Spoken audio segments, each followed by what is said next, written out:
What is going on, guys? 953 here doing another video, and welcome back to an episode of Umineko When They Cry.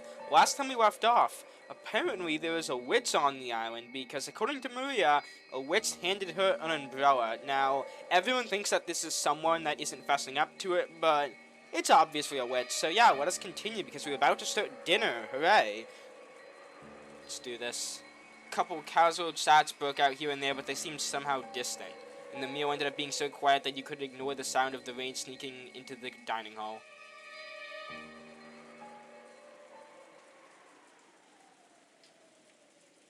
Kumasawa and Sen, pushing the serving car, ran into Genji and Cannon on their way to the kitchen. Genji-san ですか? マリア様に傘を貸されたのは。傘? 何のことだ?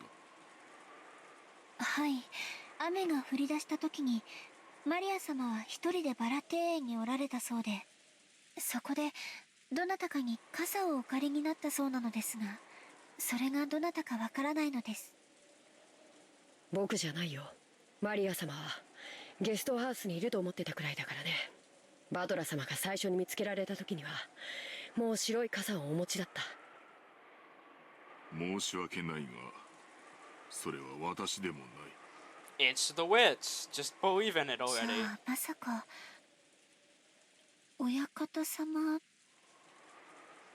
Both in the dining hall and right there, everyone had stated that they hadn't done it. That left only Kinzo, but 何かのご用で廊下を歩かれているとき、偶然バラ庭園に傘もささない no, he マリ isn't ア that 様が nice. 見 He's え flat た out と been like, か。 fuck all my kids. I don't like them.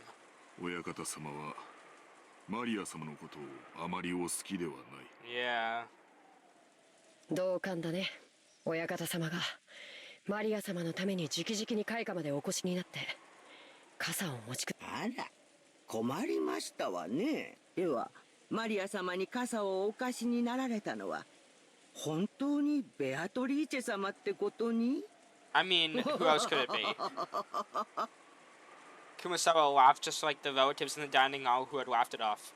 She couldn't think of any other way to break through the smoke veiling the current situation.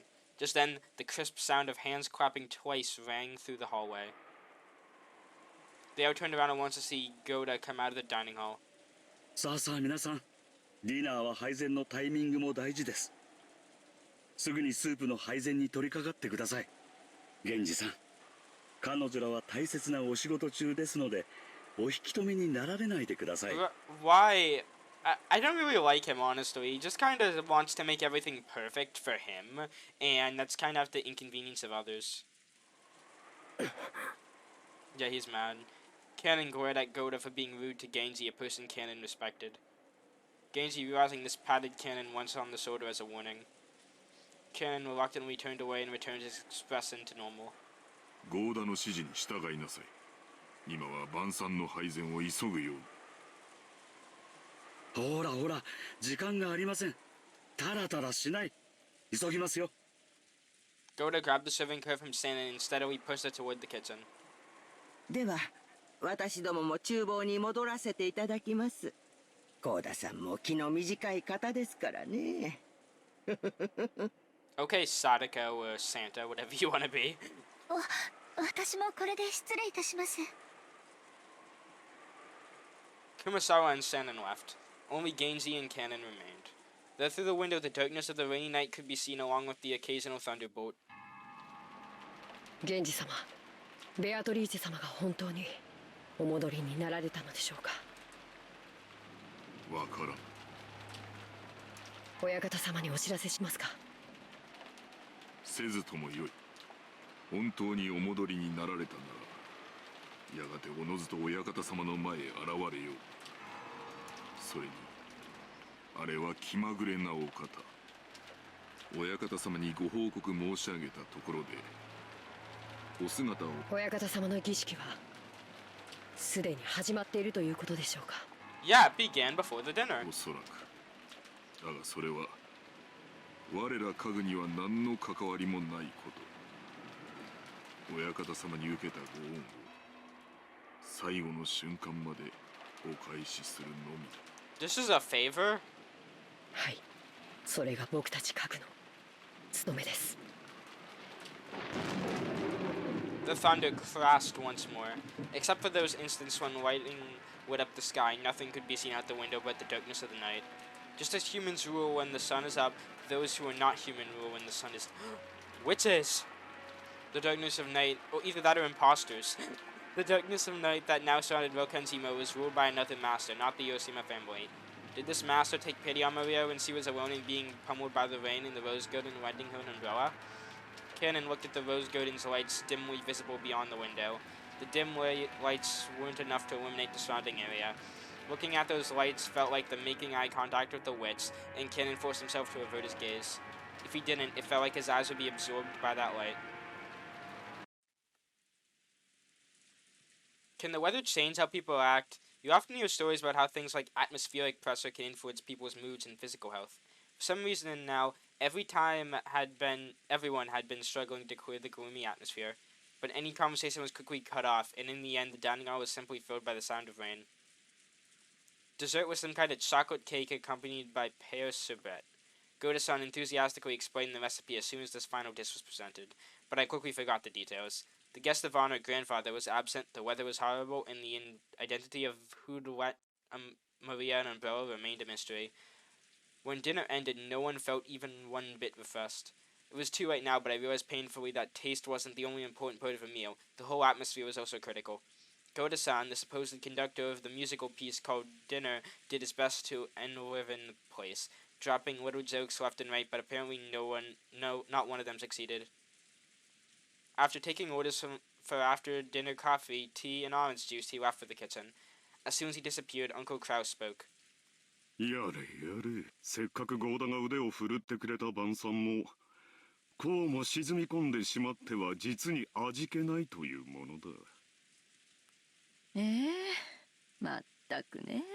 今日は何を食べても美味しく感じられない、そういう気分よ。ほう、どうしてそういう気分なのか聞きたいね。心が晴れ晴れできるよう兄として後で協力させてもらうよ。Aunt Eva grimaced slightly. I'd already heard she wasn't on good terms with Uncle Kraus, but it was pretty clear now. When I looked around, I noticed that my father and Aunt Rosa were also grimacing. Apparently there was something besides the weather troubling all of them. エヴァおばさんもうちの親父もずいぶん機嫌が悪そうっすね。そう？私はそうは思いませんよ。I asked Aunt Natsu, who was sitting on my right, but she seemed to be in a bad mood as well. She snapped back as if to say she was absolutely not interested. まあ、ちょいと大人な話で込み入ってな。バトラ君たち子供は気にせんでええ話や。はははは。なあ、夏井さん、キリエさん。Uncle Hideyoshi laughed as he spoke, but without his usual brightness, so I could vaguely imagine how complicated the adult conversation had. I like how they keep calling it adult, even though there was kind of like a kid trying to argue with their other siblings. On top of that, even Aunt Natsui and Kiri-san, the people he heard direct his comment to, ignored him as though they hadn't heard anything. I didn't know what kind of conversation they'd been having while us kids were away, but it reminded me of how Dad said he had his stomach cramps when we arrived at the mansion. The family conference might have been a playful reunion to us kids, but it was definitely different for the adults. After Uncle Hideyoshi's comment was ignored by the other adults and awkward silence fell over the room, Kiri-san spoke up. 子供たちの進路はどうなるのかしらとか、そういう話よ。バトラ君は将来はどうするの？ぼんやりと大学進学？そんなのじゃ長い人生レースのスタートラインとしては心細いわよ。あいたたたたたた。キリエさん、飯の最中にそんな話されちまったら消化不良で便秘になっちまうぜ。そうやそうや。バトラ君やジェシカちゃんの進路の話をしとったんや。将来のことは真剣に考えんとあかんで。Hideyoshi heartily agreed as if they'd really been talking about that, but that was probably wrong. Kiri-san had been obviously trying to change the subject. However, if Kiri-san had determined that this was the best course of action for now, then she was probably right. Taking this into account, I cast aside my suspicions as to the cause behind Aunt Eva and Dad's bad moods. At long last, the serving cart returned, filled with coffee and tea. Kumasawa-san and Sanin served it to everyone. Goda-san then explained that this concluded tonight's meal. If only the mood had been a bit more cheery, it might have been the best dinner in my life. It was the same, this best of dinners couldn't have been had under the best conditions. ジョージお兄ちゃん、これでご飯は終わり？うん、これでおしまいだよ。はしてないわよ。お席について、落ち着いてジュースを飲みなさい。Hands her wine. Drink up. Maria looked like she was really excited by the occasionally crossing thunder. Maybe she wanted to quickly finish eating and run over to the window. She had been fidgeting for a while, waiting for the meal to end. Some people are afraid of thunder, while others find it interesting, and Maria was apparently one of the latter sort. Therefore, when she heard from George and Nikki that dinner was over, a huge smile broke across her face. She then rose from her seat, took out her handbag, which she'd set under her seat, never having left it even when she was eating, and began fishing around inside of it. No one seemed particularly concerned by this behavior. なんだい？それはどこから持ってきたの？ Huh? George was the first to notice it. As he spoke up, Badawa noticed too. They saw that Maria was now holding a beautiful Western-style envelope. On the front of the envelope, the Ushiromiya family crest, the one-winged eagle, Vigo, did I just say, was done in gold leaf. Furthermore, the fact that it was sealed with dark red wax made it clear that this wasn't something Maria could have brought as a prank. マリアちゃん、それは何？ It seemed that Natsu had also noticed the strangeness of the envelope Maria was holding. Her voice sounded too serious for someone administering a small child, so the relatives around us finally noticed too. どうしたよ、夏日姉さん。それ、何？あなた、それをどこで拾ったの？その封筒は金蔵さんの。 When Nanzo muttered that even us kids could understand why everyone seemed to be frozen solid, the envelope that Maria held was one of the Ushiromiya family's heads custom-made envelopes for private use. In other words, it can only mean one thing. This envelope contains a message from Kinzo. どうしてそんな封筒がここにあるんだね。こいつは面白いもんが飛び出してくるぜ。ちょいとわしに見せてみ。ダメ！マリアが読むの！マリアがみんなに読んで聞かせなさいって言われたの！ Uncle Hideyoshi tried to snatch the envelope out of Maria's hands, but she protected it as though hugging it and didn't let it go. 秀吉兄さん、子供相手に力ずくなんていけませんよ。マリアちゃん、その封筒はどうしたの？傘を貸してくれた時にベアトリーチェにもらった。 Oh. ご飯が終わったらマリアがみんなに読んで聞かせろって言われた。マリアは魔女のメッセンジャーなの。メッセンジャー？この島の魔女様は随分と洒落てるじゃねえかよ。Braddock tried to joke about it, but no one laughed. それで中には何て書いてあるのかしら？マリアちゃん。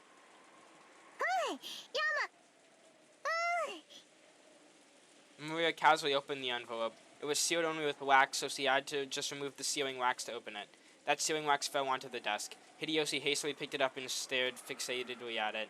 He then sat in the center of the table where Natsui, Kiri, and Nanzo stared at it. Imprinted at the seal wax was the one-winged eagle, which was the Ushiromiya family crest and also Kinzo's personal crest. これは当主様の紋章？私は金蔵さんに手紙をもらったことがあるからわかる。これは間違いなく金蔵さんの風浪だ。Read the letter. でもこのお屋敷にはそれと同じ紋章がいくつもあるのでは？例えば風浪用のハンコのようなものがあれば金蔵さんでなくても風浪はできるのでは？いや、金蔵さんは風浪には必ず自分が指にしている後宮家当主の証の指輪で刻印をする。この形や複雑な衣装は間違いなく金蔵さんの風浪だ。そうとは限らんよ。親族であれば一度くらいは親父の手紙を受け取ったことはあるはずだ。その風浪をもとに偽の紋章を作り、親父殿を語って刻印した可能性が否めない。兄貴に同感だ。風浪に刻印されている紋章がどれだけ親父のものに酷似していた。だからその封筒が親父のものであるという証拠にはならない。 Maria, just read the letter. 私も全く同じよ。風浪の刻印だけでお父様の手紙だなんて決めつけることには同意できないわ。南條先生、曖昧な言葉は慎んでいただけるかしら。これは失礼。出過ぎた口でしたな。One after another, older siblings from Kraus on downwards rejected Nanzo's statement, saying that the envelope Maria held wasn't necessarily from Kinzo. They were afraid. They feared from the bottom of their hearts that Kinzo's intentions were written in there, and that it might be some announcement regarding the inheritance that would be decidedly unfavorable to them. マリア、その封筒は傘を貸してくれた人がくれたのね。ふうじゃわからないでしょ。そうなの？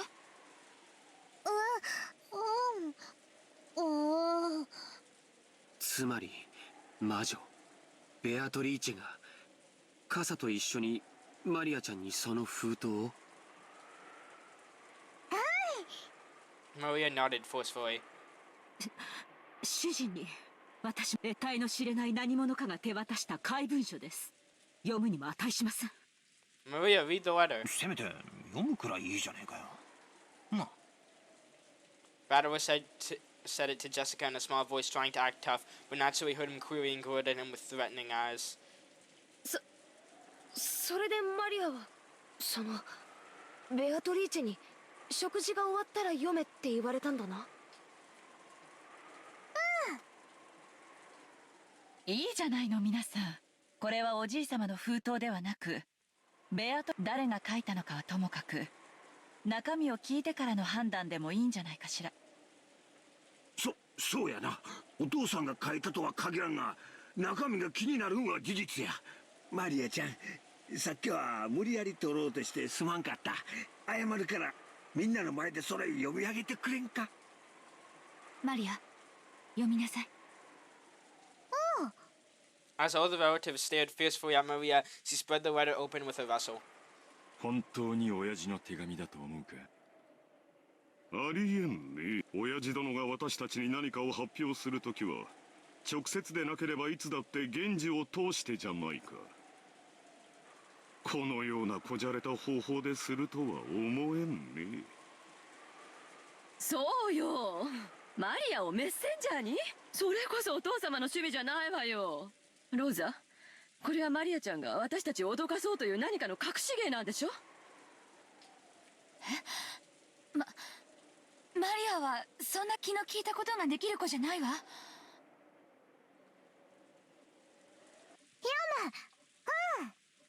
The words came out of Maria's mouth, but for some reason her voice seemed different than usual. Everyone went suddenly silent. 六軒島へようこそ、後宮家の皆様方。 That's a different voice. 私は金蔵様にお仕えしております当家顧問錬金術師のベアトリーチェと申し。そんなアホな。黙って。長年にわたりご契約に従いお仕えしてまいりましたが、本日金蔵様よりその契約の終了を宣 This 告 is され not まし fitting music. た。よって本日をもちまして当家顧問錬金術師のお役目を終了させていただきますことをどうかご了承くださいませ。くだらん。ざれ言だ。聞くに耐えません。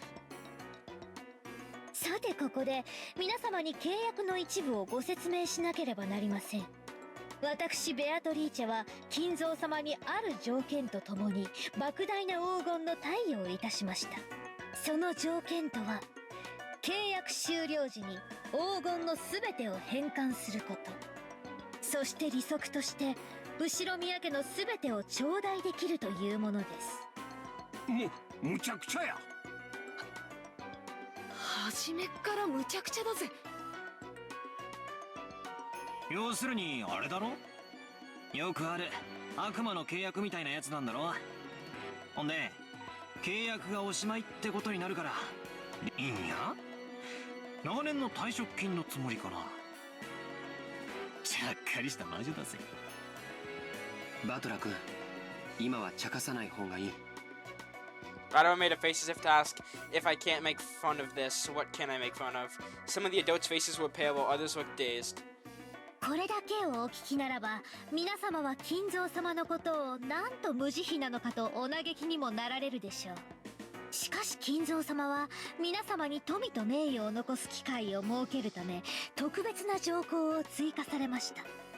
その条項が満たされた時に限り、私は黄金と利子を回収する権利を永遠に失います。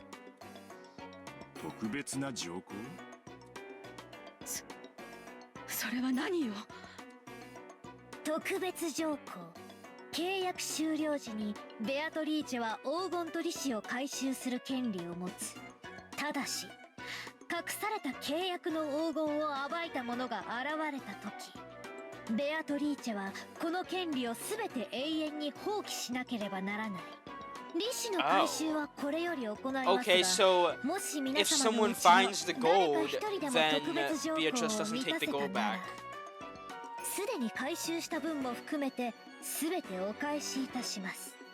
なお、回収の手始めとしてすでに後ろ宮本家の家督を受け継いだことを示す後ろ宮家当主の指輪をお預かりさせていただきました。封印のろうそくにてそれをどうかご確認くださいませ。これがそうだというのか。親父が指輪を手放すなどありえん。Frau stared at the searing wax as if trying to burn a hole through it. Eva and Rudolf were doing the same over his shoulder. 確かにチェスの時、金蔵さんの指に何か足りんような違和感は感じ取りました。南條先生、おぼろげな記憶でいい加減なことを言わないように。その心眼をここでは測れないわ。本当に指輪をおじい様は誰かに手渡したのか、この手紙が本当の話かどうかはおじい様に直接か。そうね、桐江さんの言う通りだわ。果たして金蔵さんがそれを答えてくれます。あの人のお考えは時に人の世の常識では測りかねますからな。どのみちざれ言の域を伝も。第一、黄金幻想自体が親父殿のまやかしだ。ありもしない黄金の話を始めるのはお前たちだけで十分だ。でも魔女様はおっしゃってるわよ。黄金を見つけた者に家督と全ての財産を引き渡すってね。つまりベアトリーチェ様はお父様の顧問弁護士もしくは金庫番でもあられるってことじゃないのかしら。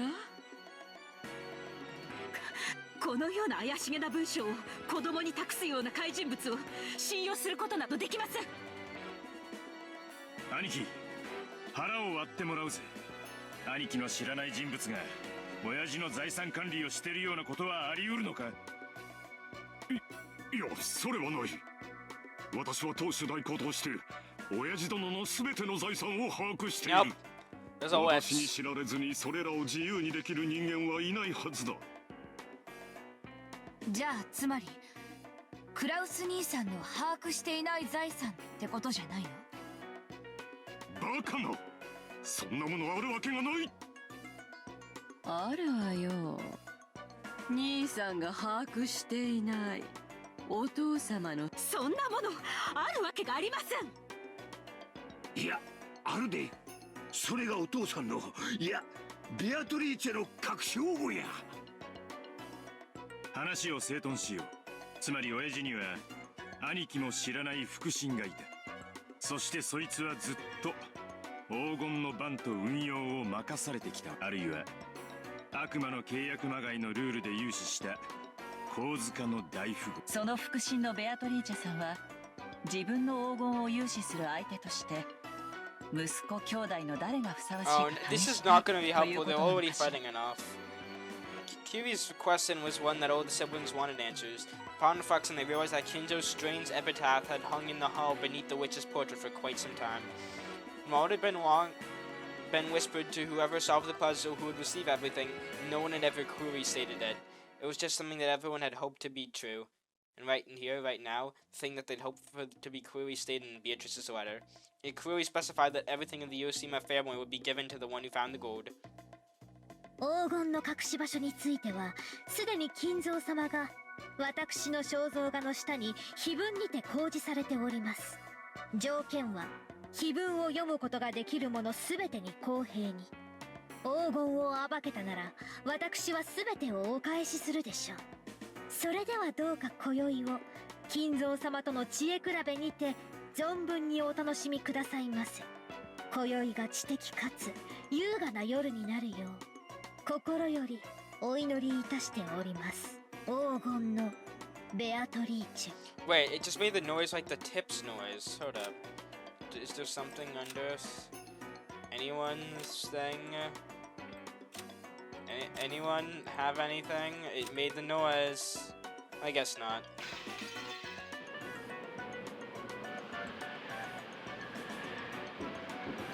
お父さん、聞こえているはずです。返事をしてください。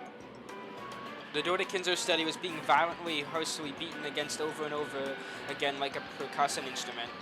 The yells coming from the other side belonged to Kraus, Rudolf, and sometimes Eva. It was the siblings who were trying to intrude upon Kinzo's study to question him about the truth beyond the mysterious letter. Kinzo was eating. An elegant tablecloth was set over the desk, and the fabulous dinner there had adorned the table down the dining hall was reproduced here. Kinzo continued his meal in silence. Senin, taking away an empty plate, looked uncomfortably between the door being pounded on Kinzo's face. 皆さんがお呼びですがいかがいたしますか。しておけ。神と我が晩餐は沈黙を尊ぶ。黙らせますか。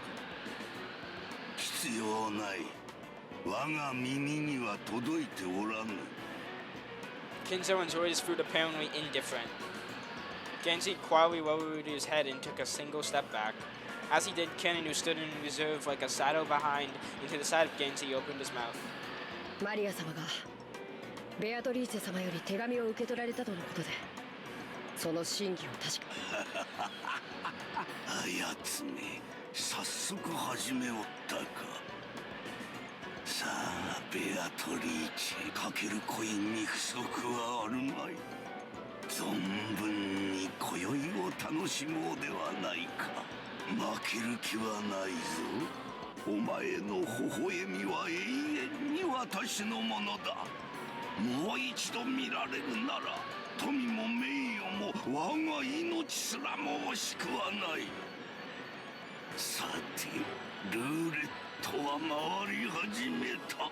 ボールはどのポケットに落ちるのか。モアールか、それとも親の総取り。さあ始めるがいい。ベアトリーチェ、私が再びお前に奇跡の力というものを見せてやる。 Yep, knew that was coming. I was just sitting there just like, okay, that's happening totally.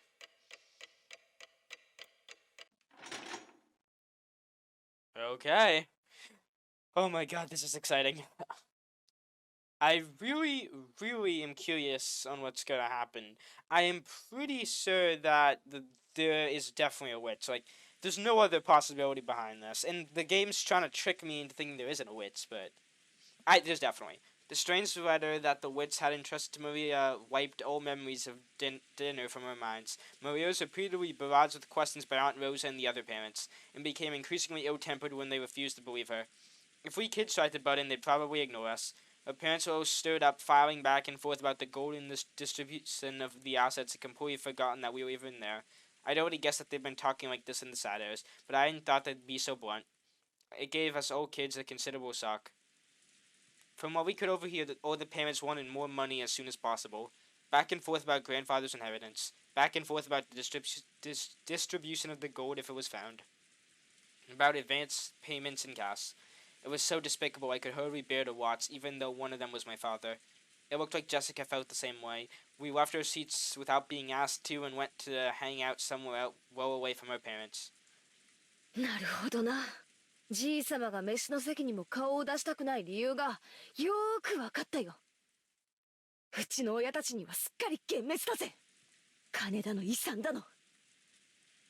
よくもまああそこまで大っぴらに。俺の場合はクソ親父に幻滅しきってるからよ。これ以上評価の下がりようがないぜ。そんなの私だって同じだぜ。しかし今夜のには呆れたぜ。心底呆れたぜ。 Jessica looked down at the floor, irritated. She was always talking about how bad her parents were, but maybe she hadn't really felt that way deep inside. The depths of Jessica's shock made that clear. 未成年の君たちはご両親に養育してもらってるからわからないだろう。お金を得るというのは単純な綺麗事じゃないよ。未成年である今にそれを理解しろとは言わない。 Oh my god, George, shut up. You're with the kids for a reason. でもご両親なりに You're not the 何かの努 babysitter. 力をしていることだけは認めてあげてほしいな。やれやれ。ジョージの兄貴は人間ができてるぜ。ジョージ兄さんは社会人になってバリバリ働いてるけどよ。金とか財産とかそういう話になったらうちの親父たちみたいに強欲むき出しのハゲタカになれるってのかよ。自分だけの話だったらそんなことはしたくないよ。でも家族や社員、部下やその家族の生活を背負ったら戦わなければならない。私はそんな戦い嫌だぜ。小さまの遺産がどうのこうのなんて話ヘドが出るぜ。 Jessica pretended to spit violently. That harsh reaction made the depths of her pain very clear. もうこの話はやめようぜ。じい様の隠し黄金がどうのこうの、財産だ遺産だって話は親たちの問題で俺たちの問題じゃないさ。僕も同感だよ。せめて気を利かせて親たちの話し合いを邪魔しないのが子供の務めだと思うね。なんだか面白くねえぜ。 Everyone knows the phrase adults are filthy, but now we had seen that for ourselves, and that really did give us a considerable shock. George and Nikki was now pretty much an adult, and I'd already been delusional with my dad, so the shock wasn't that big for us. But Jessica seemed to be taking it hard. Apparently she'd received a bigger blow than I'd thought. She always talks badly about her parents, but it looks like she hadn't changed at all on the inside. Even now, she's still a pure-hearted, delicate person who can't doubt others. I'm sure she respected her parents as much as anyone else does. And then her parents started raging about going, money, money, inheritance, inheritance, my money, right in front of all the other parents and the children. It's no surprise he received such a shock from hearing that. ジェシカちゃん、どうかお父さんとお母さんのことを嫌いに理解しろとまでは言わないから、せめてどうか嫌いにならないであげて。分かってるよ。少し放っておいてくれよ。 6 years ago, I would have kept taunting Jessica even after she got all dejected, but I guess I really have grown over the last 6 years. I've always said it would be better to leave Jessica alone right now. Jessica suddenly looked away sulky and left the parlor. She probably wanted to be alone for a while. I could do nothing but wordlessly watch her back as he left. そういえばマリアちゃんはどこに行ったんだろう。多分まだ肖像画の前でいじけてるんだろうぜ。 Maria truly looked up to witches, and she had expected that coming in direct contact with Beatrice and receiving the letter as proof would surprise everyone and make them happy. However, the adults had doubted its authenticity. They were bombarding Maria with questions and refusing to accept her story. Even for me, it wasn't hard to imagine how much they must have hurt Maria. We couldn't speak to Maria or Jessica. In the end, George and Nikki and I just abandoned ourselves to the sound of the falling rain in the dark night. 台風はどんな感じなんだろうね。ニュースをやってないかな。George and Nikki started walking over to the corner of the parlor where the television was. He hadn't called me over, and I really couldn't have cared less where the typhoon was on the scene now. So without going over to the television, I waited around the window. そんなに風は出てなさそうだけど、海の上はひどいのかしらね。天気予報では暴風警報も聞いてたんだけど。桐江さんか。大人たちの積もる話はどんな感じなんすか？ She seemed to catch the sarcasm. Kiryu-san shrugged. この胃の痛くなる話は徹夜で続くのかしら。嫌になるわ。まあ、せいぜいよろしく。じい様の財産分配についてハゲタカごっこをお楽しみくださいってんだ。最低の気分だぜ。それに関しては同感よ。バトラ君みたいに席が外せるなら、 I 私 kind も of そう like したいな。 Kiryu. Like, she has no screen time yet, and like, pretty much throughout the entire conversation from the beginning, like, she just said, like, one thing. でもそうもいかない。たとえ発言権がなくてもね、パートナーも大変よ。Kiri-san took a deep breath, smiling bitterly. That's right. They probably wouldn't let Kiri-san speak since he was only married into the family. Still, as Dad's partner, she had no choice but to stay by his side and support him. She's probably had to bear the full brunt of his mental pressure much more than me. I wasn't going to apologize, but realizing that I'd spoken too harshly, I cut the sarcasm for the time being. どんな感じなんすか？相変わらず謎の魔女ベアトリーチェの話題で持ちきりですか？まあね、あの人たちはおじい様が亡くなった時の遺産分配について兄弟4人で話をまとめようとずっと密約を重ねてきた。そこへ未知の5人目が現れて話をややこしくしようっていうんだから、穏便な話のわけもないわ。互いを罵り合ったり、かと思えば共闘しようってことになったり。夏日姉さんでなくても頭痛がしてくるところよ。On the other hand, they all want a larger portion than the other siblings, so they're rivals. But on the other hand, they don't want one yen to be snatched up by anyone other than the siblings, so they're also allies. I hadn't been told the details, but the siblings were apparently discussing how to protect their shares under various situations, setting up ceasefire agreements and rules to prevent anyone from getting an unfair advantage, even preparing to resort to legal action if absolutely necessary. That they would go to this far to preserve their shares was so beyond discussing that you just had to acknowledge their resilience. ってことはさ、ベアトリーチェはじい様からの資格ってとこですかね。自分抜きで遺産の分配なんて話を勝手に進めてた息子たちに一泡吹かせたかったんだろうぜ。何者かしらね、ベアトリーチェって。自称してることが全て本当なら、今日まで誰にも知られずにいた謎の人物で、しかもおじい様の隠し黄金の存在を知っていて、その上当主の指輪まで委ねられている。相当に信頼された人物ね。さすがにほうきにまたがった魔女だとは思わないっすけど、でも魔女と呼ぶに値する怪人物であることは間違いないっすね。マリアちゃんがそのあたりのことを詳しく話してくれればいいのだけど、みんな小さい子にがっつきすぎだわ。すっかり怯えてしまって聞けるものも聞けなくなってしまった。あの人たち北風と太陽とか読んだことないのかしら。I've never read that. 確かなのはマリアがベアトリーチェと名乗る人物から手紙を受け取ったこと。自分で現れて直接話せばいいものを、手紙を託して今もどこかに身を潜めているっていうシャイな怪人物ですけどね。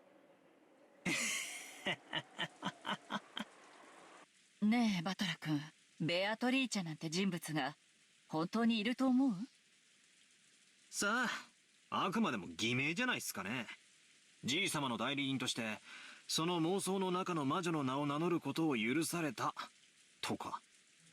そうじゃなくて、今この六軒島には全部で18人いるの。Yes, and I don't need to count that again because I counted it for the past 2 episodes in a row. 19人目が存在すると思う？ Are they really a full 18 people on this island right now? Learning about that, I began counting on my fingers and it really did come out to that many. 19人目が存在すると思うって、どういう意味ですか？言葉通りの意味よ。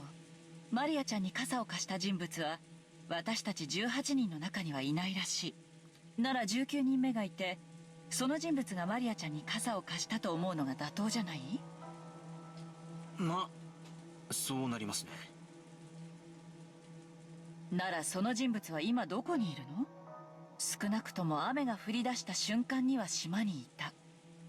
そしてその後はどんどん天気は悪化して、とても船なんか出せない状態。となればその人物はまだ島の中にいて、どこかで雨宿りをしていなくてはならない。私たち誰の目にも触れずね。確かに俺たちは屋敷やゲストハウスの中を勝手にうろつき回ってましたが、誰も19人目なんかには会ってないわけですよね。 In the forest. Yeah, no, the forest is the place where it これだけの probably 広さのある is. 島ですし、屋敷やゲストハウス以外に雨宿りできるところだってあるのかも。At about this time, I began to realize which direction Kiri-san's suspicions were taking us in.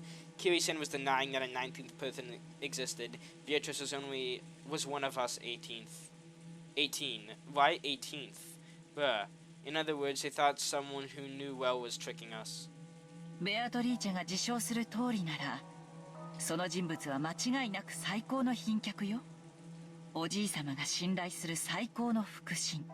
そんな人物をおじい様が歓待しないわけがない。お屋敷に迎え入れないわけはないのよ。でも私たちは誰も見ていない。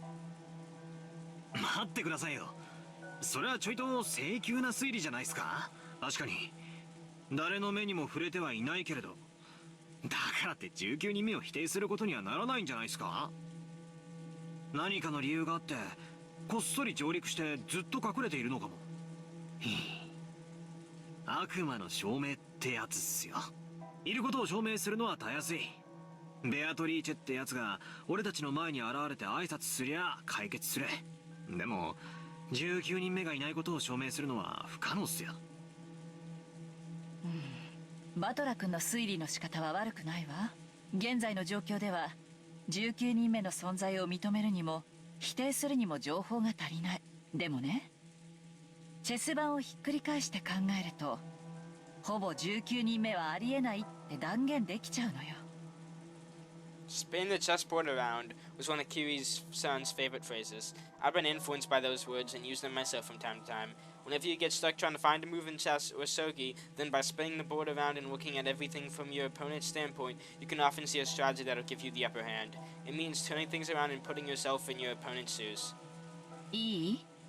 仮に19人目の人物としてベアトリーチェが実在したとして、その人物は誰にも知られることなくこっそりとこの島に上陸しずっと隠れていた。何かの理由があってね。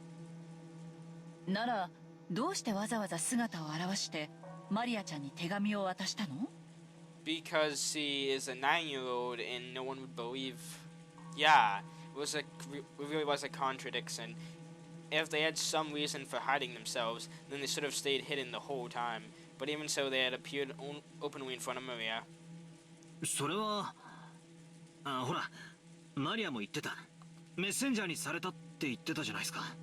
マリアが一番年下で素直そうだったからじゃ。メッセンジャーなんて必要なの？手紙を親族会議の席上に送りたかったら郵送すればいいだけの話。But you're on an island. 4人の兄弟全員に郵送すれば黙殺することもできない。手紙を持参してこっそり手渡す理由がないのよ。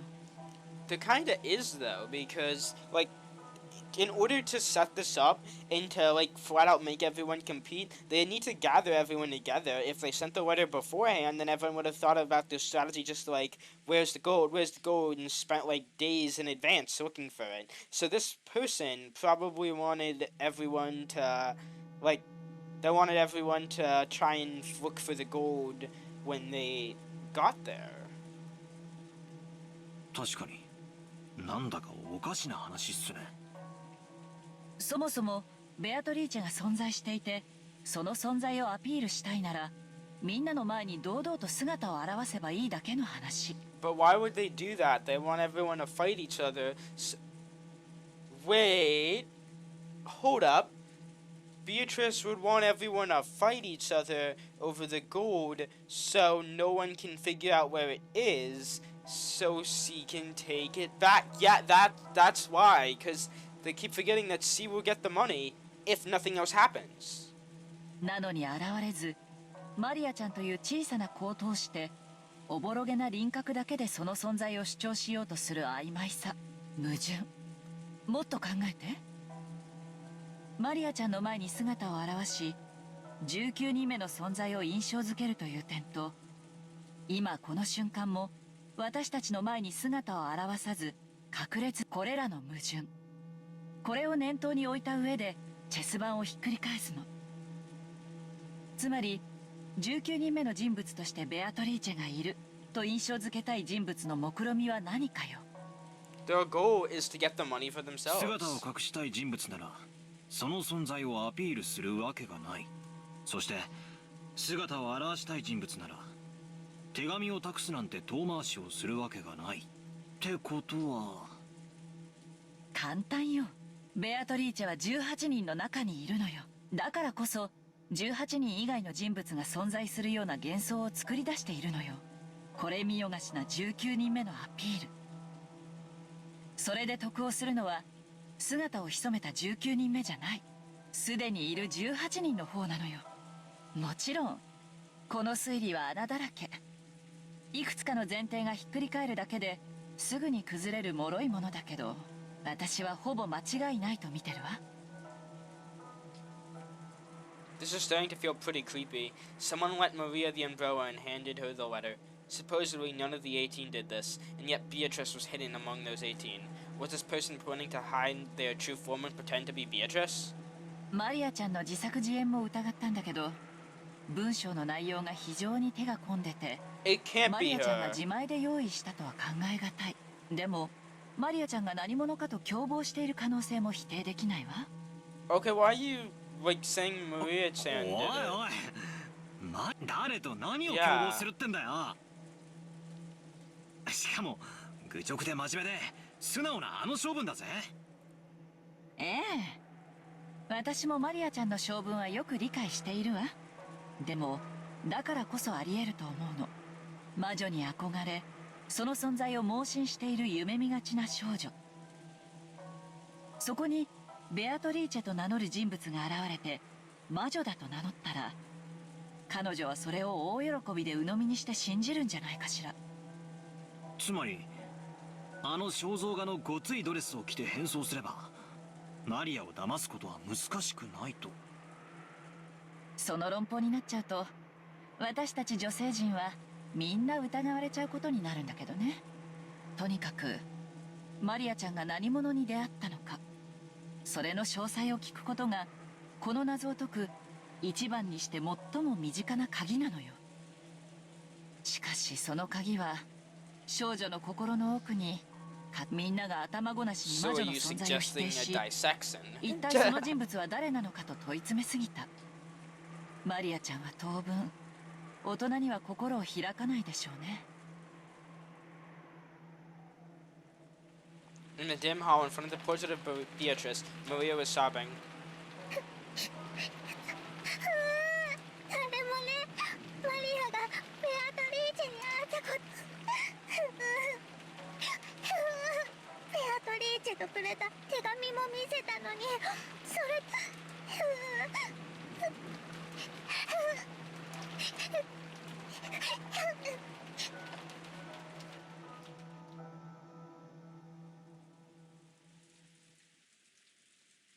とにかく鍵はマリアちゃんが握ってるわ。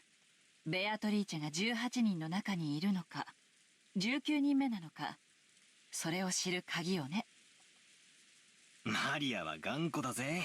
あいつへそを曲げるとなかなか機嫌を直さないからな。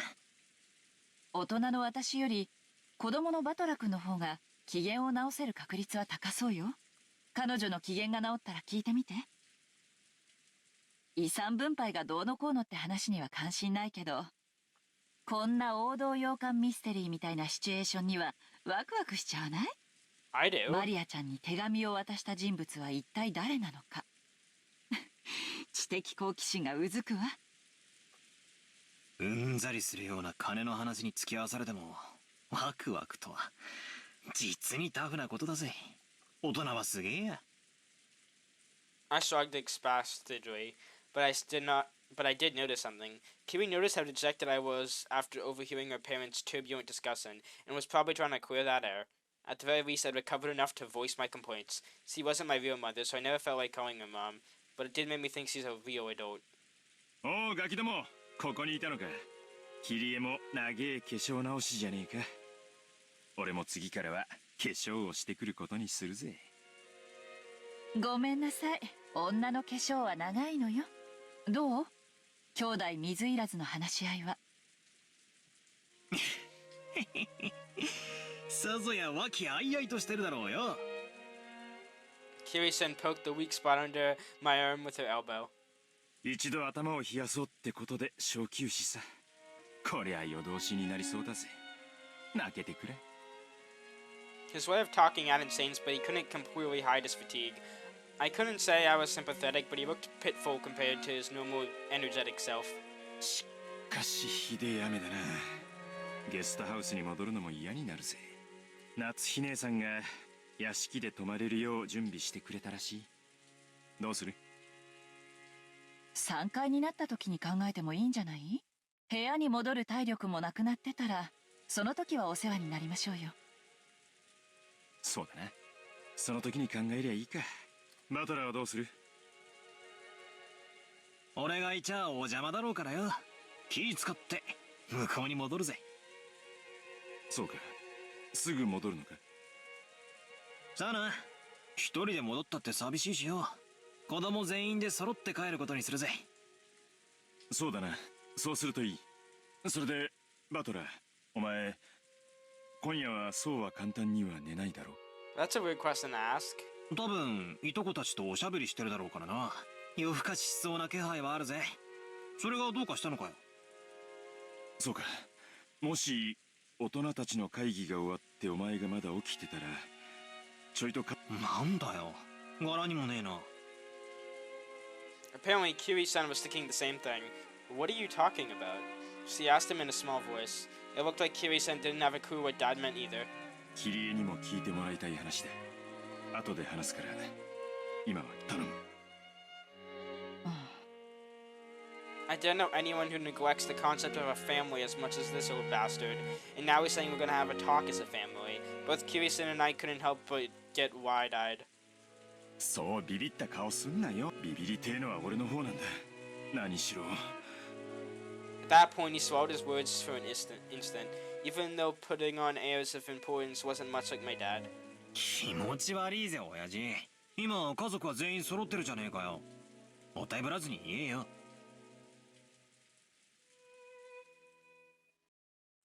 俺は多分今夜殺されるだろう。There was a huge crash of... Hold up! Hold up! What do you mean? Dad's face, which always looked so sure of itself, which always was a taunting expression, was strangely frail in a way I couldn't really explain. It was so worn out that he looked like a different person. は？何言ってんだよ、柄でもね。同感よ。どうしたの？急に弱気ね。あなたらしくもない。俺も化粧直しに行ってくる。ついてくんなよ。Dad turned away weakly. After that, only Q and I were still left wide-eyed. なんだってんだ？今夜殺される？まさか。あの妙な手紙のせいで、親父連続殺人者の映画の見過ぎだぜ。Kiwi-san didn't answer my lighthearted words and continued to stare at my dad's disappearing back. バトラ君はルドルフさんに今話せと言ったら話さず立ち去った。みんなに話すことがあると言い出しながら答えなかった。どうして？チェス盤をひっくり返す。すると話すと言っておきながら話せない矛盾。なんすかね。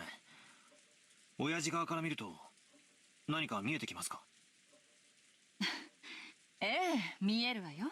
話したいことがある。でも自分から言い出す勇気がない。だから追ってきて俺に話しかけて聞き出してくれが正解ね。ついてくるなも逆の意味よ。ついてきて俺を問い詰めてくれが正解。Okay, this is really useful for practice for when, like, the actual mysteries are happening. いや、そういう推理でいいんすか？そんなんめちゃくちゃな。名探偵や名刑事が男女の気持ちや心を推理できる？できないでしょ？異性の気持ちを探るのは何次元のトリックを暴くよりはるかに高度な技術なのよ。私に言わせれば名作推理小説より恋愛小説の方がよっぽど難解なミステリーなんだから。そういうもんすかね。私はあの甘えん坊さんと一緒にいるわ。普段は虚勢を張ってるけど今夜はかなりの激論で疲れ切ってる。誰かに寄りかかりたい気持ちなんでしょうね。それに応えるのがパートナーの役目よ。はあ、そりゃお Oh 熱い my こと god, で。 Kiwi is じゃ so あ smart. うちのクソ親父の世話をよろしく頼みますよ。ええ、任せておいて。I caught up to Kiwi-san's departing back. 何？いや、ありがとよって。おかげで陰鬱な気分がだいぶ晴れたぜ。ならよかった。コミュニケーションは大事ね。After answering with a wink, Kiwi-san followed after Dad. What so happened?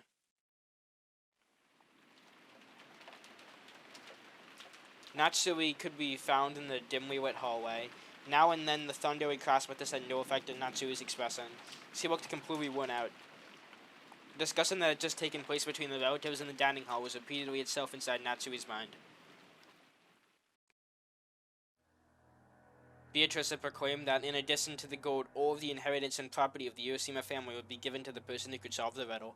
In other words, she planned to undermine the absolute guarantee that Kraus, as the oldest brother, had to succeed the family head. Originally, the other siblings had absolutely no chance to inherit the headship. To them, this proposal by Beatrice was extremely desirable. It was obviously that they would accept it. There was no need to play some clumsy detective game. Natsui knew that this so-called 19th person Beatrice couldn't exist. Natsui... Oh, this is cool, kind of getting, like, everyone's side to it, because there's, like, 4 different family branches, so I'm assuming we're gonna go through this side, and then George... Yeah, no, Maria doesn't really have a side. She's kind of already shown that no one will believe her. He was completely ignoring these reckless claims that he shouldn't be able to ignore, that he had given up the heads ring.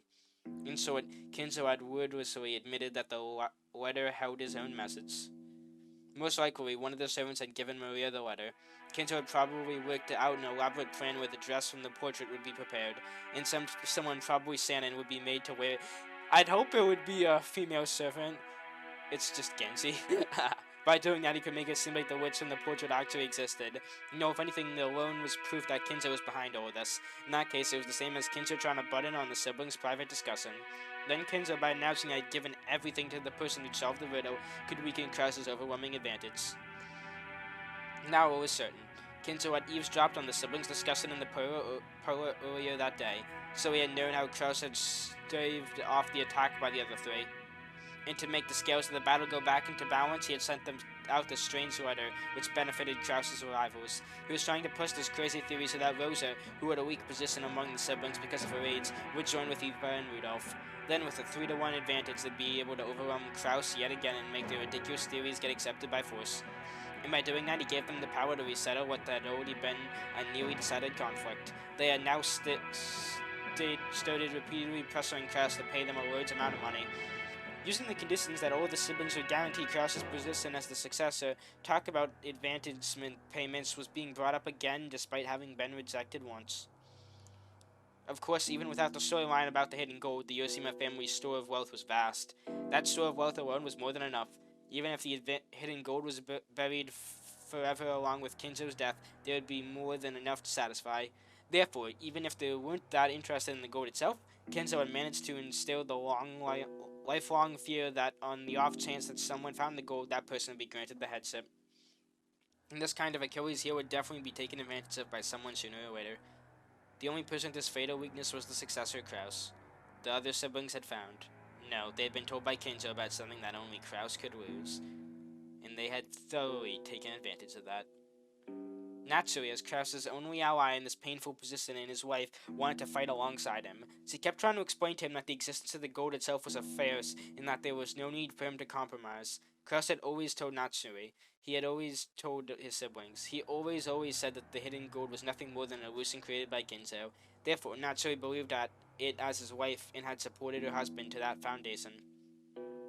Even so, Natsui's words didn't reach Krause. Even though Natsui had fought so hard and lent all of her strength, he continued to fight by himself and was trying to compromise with the other 3 siblings.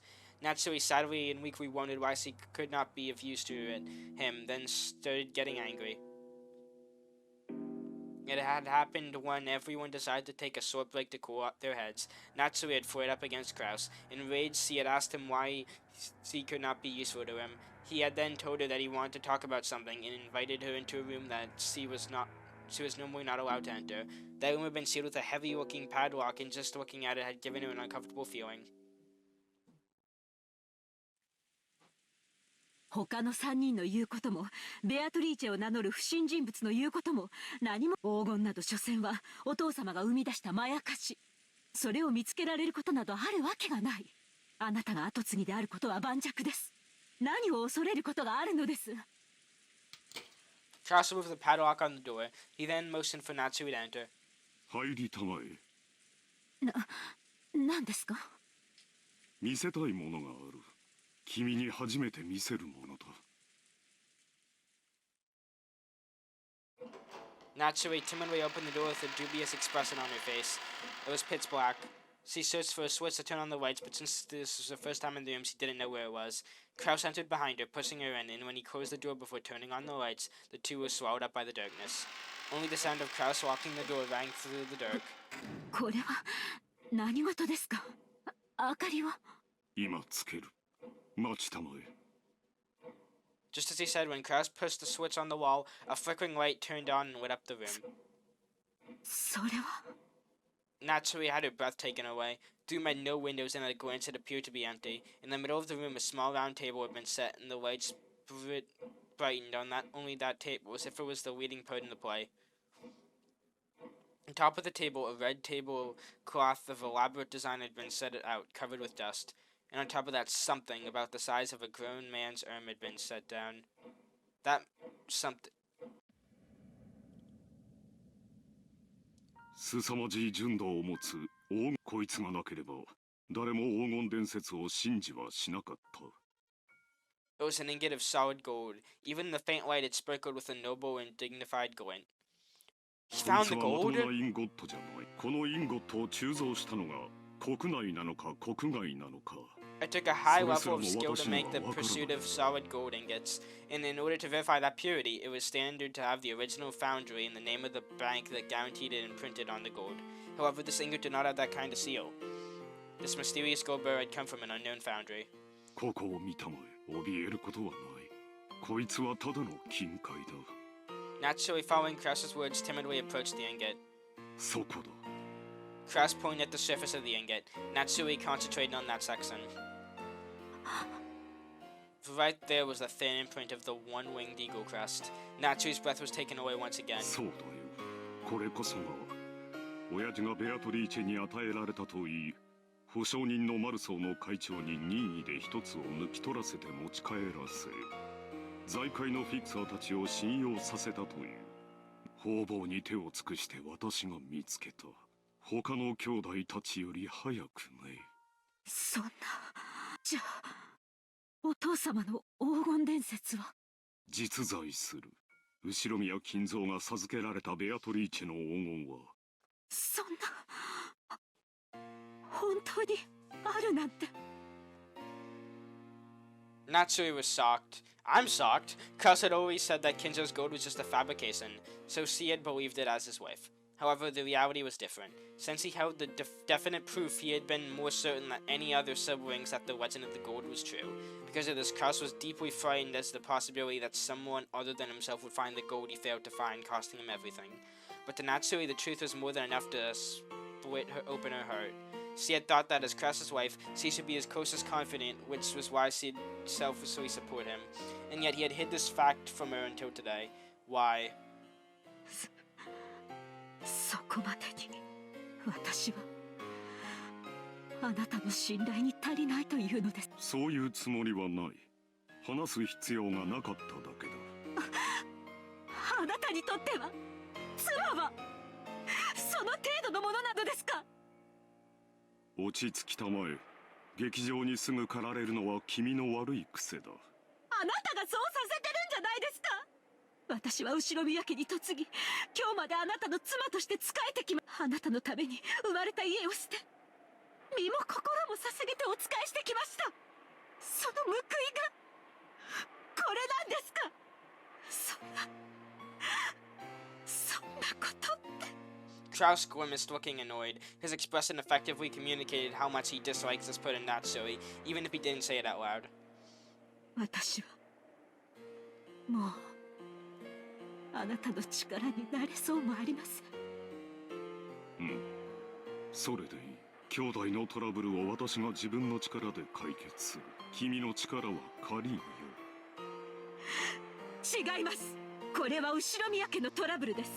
確かに私にはこの身に家紋を刻むことが許されていません。でもあなたの妻です。なのに私にあなた。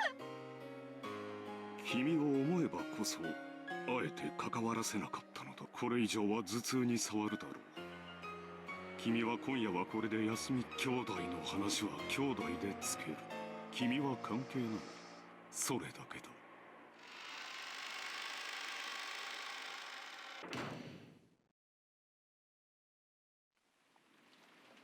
A dull headache tormented Natsui. No matter what medicines he took, no matter what scents he burnt, it wouldn't heal. In fact, simply wandering alone through the dark corridors and listening to the sound of the rain seemed to be a better cure. I may have been Natsui, but I was never Ushiromia Natsui. I have been despised and treated as borrowed women, and so did when I couldn't even fill that role. Even so, I have tried to properly perform my duties as a wife. But now even my husband has rejected me. I've done my best raising my daughter as if it was the last job left to me. However, I had no release from my anger and sadness, and they caused me to subconsciously strain that relationship too. Because I've never been excessively strict in Jessica's education, she dislikes me thoroughly. She despised me for having no interest in anything but grades. There is no longer anything I can do for the Ushiromia family. No. That's no good. Despite it all, I must help my husband and beat back the schemes of the other greedy siblings. The family head won't be around much longer. Eventually, Kraus will succeed as the head, and the next successor will be Jessica. Strictly speaking, the man who enters the family by marrying Jessica will become the next head, but it all comes to the same thing. I have to make Jessica an excellent successor whom everyone will accept as worthy to take over the Ushiromia family. In the days to come, the greedy Ushiromia Eva will probably be plotting to find some fault with the main family, and if all goes as planned, Jessica will be dragged down from the succession with George set up in her place. It is regrettable, but George is a man, and even more, has matured as a person. Compared to Jessica, who is right in the middle of a rebellious period and whose grades are slightly below average, it can be seen as a glance who is more fit to succeed the head. So in order to secure Jessica's position, I need to turn her into an excellent person. After doing that, I want to find an excellent husband worthy of... Okay, yeah, no, this is a lot of planning. A wonderful man who will truly accept Jessica and stay with her through all of the life's joys and sorrows. Was Natsui trying to entrust her daughter with fulfilling some desire of her own? Natsui thought back to the days when she had no choice but to marry into the Ushiromia family because of that unavoidable fate. She had tried to block that from her memory. She had consciously forgotten about it, and had actively attended the life she had been given as Ushiromia Natsui. And in doing so, she had built up a new life. But just now, it felt like all of that had been casually rejected. 何を考えて生きていけばいいのかわからない。Naturally, helplessly rested her head against the glass of the window. The glass, which was cool thanks to the raindrops beating against it, felt somehow refreshing, even though it should have been emotionless. Right then, it seemed to be the only thing that could understand Natsui. At that point, even if someone had appeared, Natsui didn't intend to pay any attention. But she did pay attention, because it was her beloved daughter.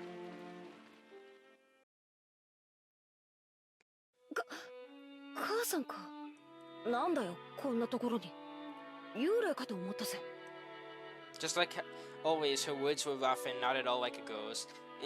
Instinctively, words of rebuke rose to Natsui's throat. However, their strength then gave out and they didn't escape her lips. ジェシカ、ごめんね。母さんは頭痛がひどいの。そっとしといてくれる？そう。Jessica was seeing her mother in a position of feebleness for the first time, so she was considerably disconcerted. Until just now, she had been filled with contempt for all of the parents, including her mother. But now those feelings had been completely swept away. Her mother's utterly exhausted face had wiped them all out. In its place, the words George had told her floated back up into her mind. Her parents are doing their best in their own way. Because of their families are counting on them, they can't afford to keep everything pleasant and have to have a heavy responsibility to fight. Maybe her mother had been standing around in this dimly lit hallway because no one had tried to understand that to her. Jessica hated her mother, so she had no intention of speaking kindly to Natsui just because she was looking a bit frail. So when she attempted to speak kindly to her mother anyway, she had to clench her fist and gather up the words from deep in her heart. ずいぶん立て込んだ話をしてるようじゃん。お前には関係ありません。よそへ行っていなさい。頭痛ひどい？私薬もらってこようか。構わないで結構です。お願いだから一人きりにして。 Natsui wasn't being cold. She just wanted her daughter to go far away so that she wouldn't have to bump against Natsui's own short temper. But there was no chance that Jessica would realize this. Jessica hung her head, looking sad. Seeing that expression, Natsui recognized the kindness that Jessica was trying to muster. She gave her head a small shake to drive away her own unkind feelings. じゃあ私、大人の邪魔にならないように、いとこたちと一緒にいるから。じゃあ。お待ちなさい。She caught Jessica was trying to leave and looked one way to a stop. 何？気遣いをありがとう。お前を残して寝込むわけにはいきません。よせよ。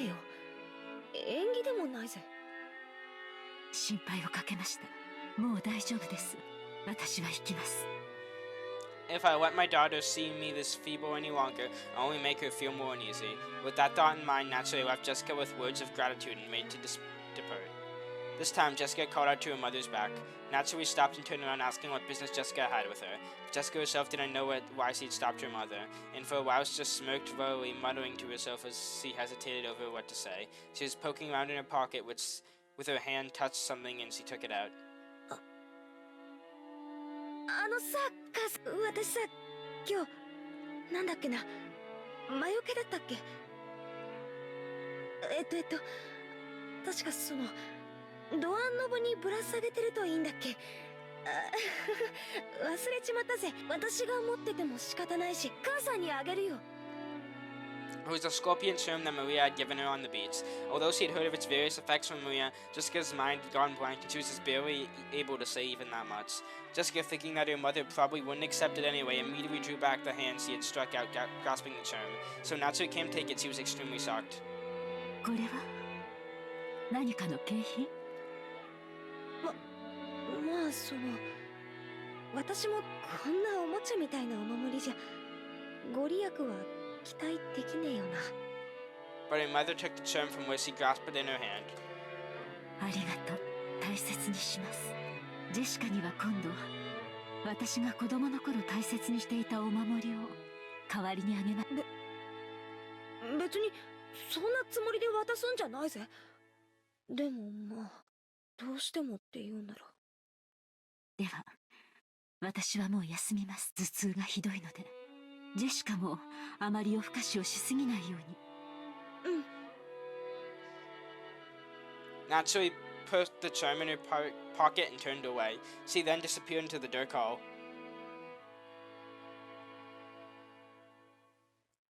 Glass break?